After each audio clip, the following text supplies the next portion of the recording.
Hi, I'm Angel Anderson. I'm your academic coach, and I'm going to be reading to you the biggest Christmas tree ever.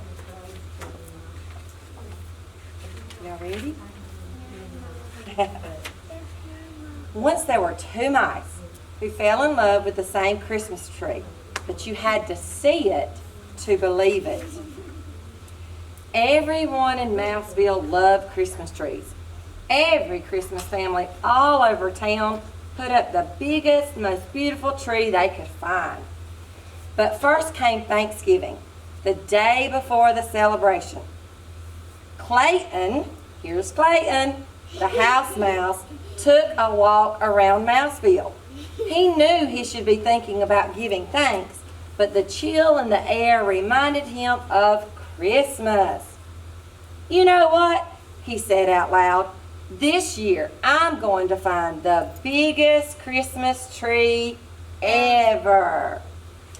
Not far away, Clayton's friend Desmond, the field mouse, said exactly the same thing.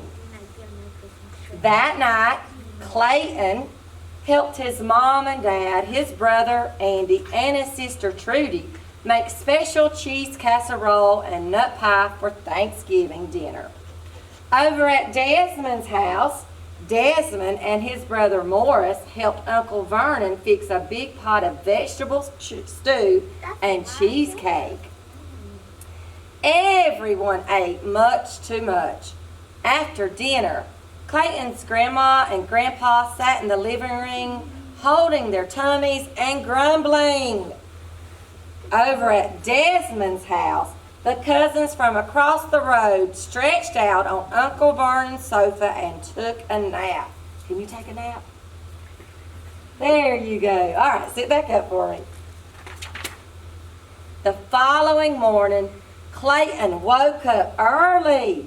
He wanted to be first at Clara's Christmas tree farm at the edge of town. That way he could have his pick of the biggest tree. Over at Desmond's house, Desmond tumbled out of bed with the same thought. Clayton hurried. He hurried over to Clara's, but it was hard to go very fast. He was still too full of Thanksgiving dinner. By the time he reached the Christmas tree farm, he was out of breath. He looked around. No one else was there. Moments later, Desmond arrived. He was full of Thanksgiving dinner. He too found it hard to hurry. He took a deep breath and stumbled inside. Take a deep breath for me. Clayton wobbled down the rows of trees. He was a nice one, but it was way too small. There was another, but it was squat and had a crooked top. Over there was a third tree, but it was average height and had big gaps between the branches. Struggling down another road, Desmond was having the same problem. Clayton leaned against the tree. It was scrawny and not very tall. I'll never find the tree I want, he said. I'd better go home. And not far away, squinting at another tree, Desmond said, I'll never find the tree I want. I'd better go home. No, we hadn't found a Christmas tree yet. When Clayton reached his house, it was only the middle of the morning. But he was still full and he was tired. He fell back into bed. When Desmond reached his house, he too went back to bed. You want to lay down and go back to bed?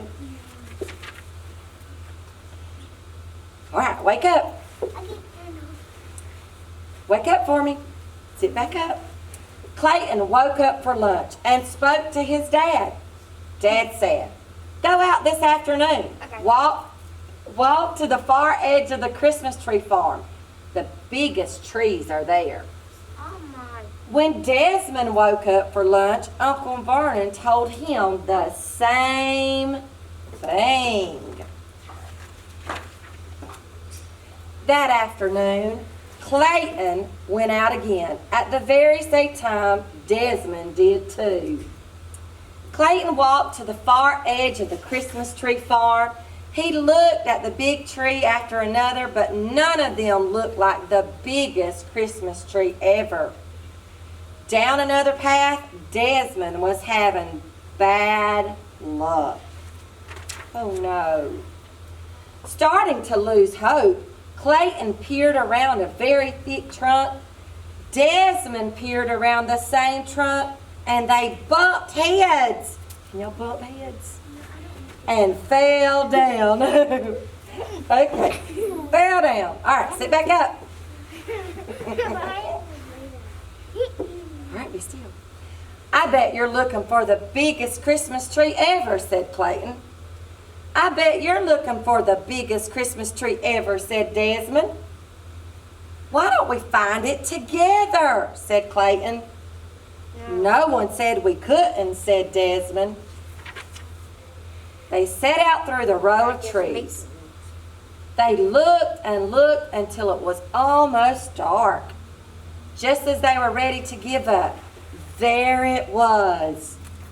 A Christmas tree so big and tall it reached the sky.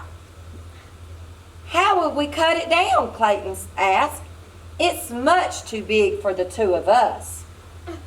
Where will we put it? Desmond added. It won't fit in your house or mine.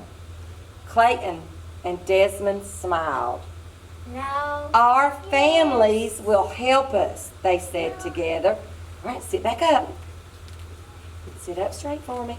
Sit up straight. Sit up straight. Look at. And that was what happened. Clayton's dad and Uncle Vernon came out with their axes, and with the help of Clayton and Desmond, they chopped down the giant tree.